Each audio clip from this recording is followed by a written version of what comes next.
Welcome, everybody. Back again for our fourth episode of Racing the Field with Kaleb Kraus. This is Kaleb Kraus, and I got plenty to talk about today. Should I start with, we got the Final Four set? Or perhaps the fact that the Detroit Red Wings playoff hopes, they're living on the edge. Running out of hope pretty quickly with less than 10 games left in the regular season in the NHL. We could start off by talking about the Tigers' start to the 2024 baseball season. They looked pretty sharp in their first series, as they were able to win all three games against the Chicago White Sox in Chicago. Or we could go ahead and talk about all the other sports stuff happening this past week and the last couple weeks. Been plenty of excitement in the NASCAR world. From William Byron dominating at Coda to the pretty controversial ending to Richmond Raceway on Easter evening. It was quite the racing the last couple weeks. We also got WrestleMania to look forward coming up this weekend. The two-night spectacular will be must-see. We're going to take a quick little break, and when we come back, we'll get into some Final Four chat, including the Battle of the Behemoths. That will be Zach Edey against DJ Burns Jr.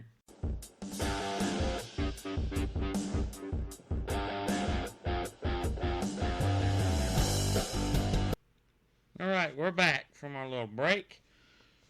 As I promised, a little bit about this weekend's Final Four. Well, the matchups are set. Number one overall seed and defending national champions Connecticut Huskies will take on the Alabama Crimson Tide. Yep, that's right. Alabama in the Final Four. Not in football, basketball. As for the other side of the Final Four, we'll get one-seeded Purdue against the Cinderella story of the whole tournament, the 11th-seeded NC State Wolfpack. Purdue finally did it. They got that monkey off their back. For the first time in 44 years, they're in the Final Four.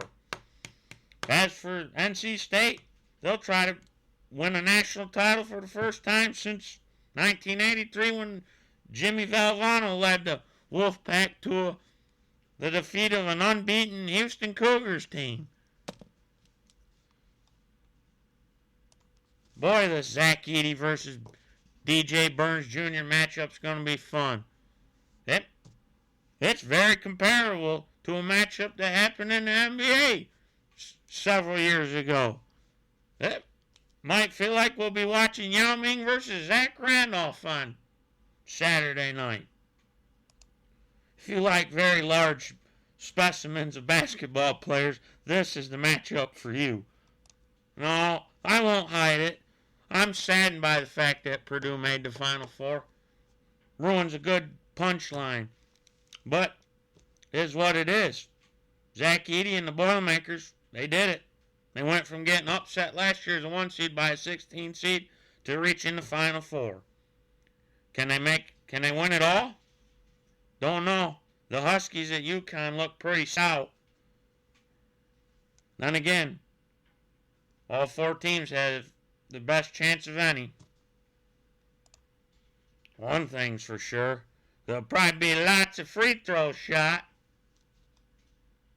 What Edey was able to do in Purdue's Elite Eight victory over Tennessee was pretty incredible. 40-point performance with over 15 rebounds. That's crazy. I mean, normal people don't do that. But his game isn't all that, in my opinion, fun to watch. But he's obviously the star of college basketball and has been. So we all just have to deal with it. As I stated in a previous episode, thank God this is the last run for that large object. I think the funniest thing from yesterday's win for Purdue was the fact that Edey didn't even have to climb a ladder to cut down the nets. How many times has that happened?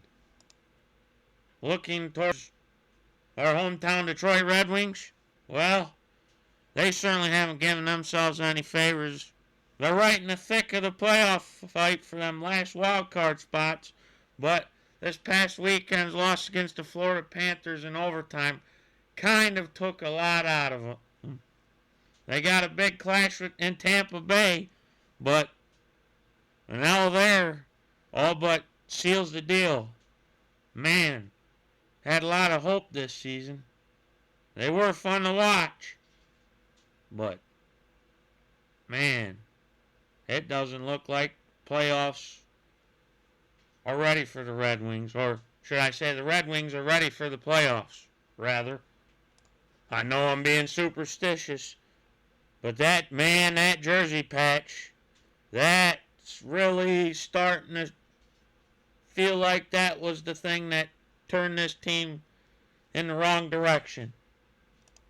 Well, I suppose, at least it's baseball season now. Tigers are off to a good start. 3-0. We're able to beat the White Sox in all 3 games. Pitching's looking great. They started showing some signs of life in the batting. Who knows? Maybe it's going to be a good year for the Tigers. That's been long awaited. All in good fun. Long way to go. But a 3-0 start, couldn't ask for better than that. Well, at least everything, spring football practice is in full swing. I, for one, can't wait for later this month.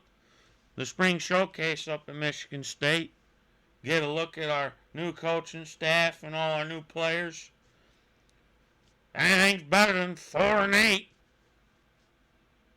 Anything's better than the nonsense college football's been for the last 3 years.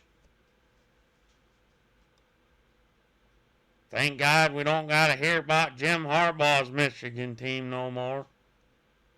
New coaches at both places as head coach, that's different. That don't happen very often in the same sport at the same time.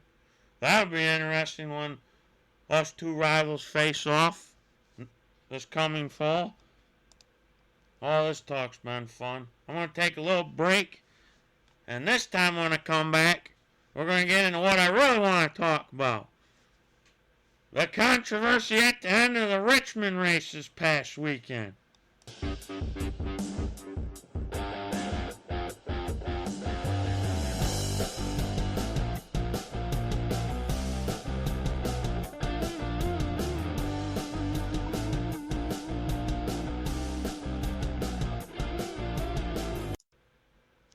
The site was Richmond, Virginia. Richmond Raceway. Flat track, short track, old style short track, whatever you want to call it. Well, short tracks always have some interesting aspects, and it's usually controversial. That was no different on Sunday night. Virginia's own Denny Hamlin was able to get his 53rd career victory in the NASCAR Cup Series. This one, with the biggest controversy around it, that NASCAR never even viewed as controversial. Martin Truex Jr. was leading the race with 2 laps to go when a untimely caution as ever came out, when Bubba Wallace in his 23 car accidentally got in the back of Kyle Larson and sent him spinning. That led to late race pit stop. And Denny Hamlin, his pit crew, showed up, delivered, beat his teammate Truex off the pit lane, and really, that's the difference maker, really. But then everyone's seen the replay of the restart because Fox decided not to show the restart live for whatever reason. So we all got a replay. that appears to show that Hamlin went a little early on the restart. That video, I don't know. NASCAR made their call, but it certainly looked like he started rolling early. And Truex was adamant that Hamlin did take off early. And he even showed his displeasurement after the race, slamming his teammate Hamlin in the rear end of his car. But he took his anger out before that on an innocent Kyle Larson for whatever reason. Short track racing. Gotta love it. Yeah, personally, I don't much care for Richmond. But they go to Martinsville next, and everybody knows what the paperclip brings to the sport. Who knows what crazy outcome we're going to get there. Boy, mad drivers, upset drivers, issues. That's been the definition the last couple weeks in NASCAR. At all three levels. Heck, the Richmond Xfinity race saw Joey Gase decide to throw his rear bumper at another car. But that didn't sit too well with the officials in NASCAR. Wonder what kind of punishment he'll get from that one. Whatever all the outcome from all this craziness amongst NASCAR's drivers, NASCAR definitely has its hands full. I do have one more comment about the fact that Fox didn't show the restart. That tells me one thing, in my humble opinion. NASCAR's back to its old tricks of messing with the racing to drive a narrative, which they love to do that, and that never works out for the sport in the end. Call it a hot take, but we'll see how it plays out the rest of the year, especially if people keep jumping restarts. Mr. Hamlin. I'm going to take one more little break, and then we'll talk a little bit. I'll take a little bit to close out the show with my fiery takes for the week.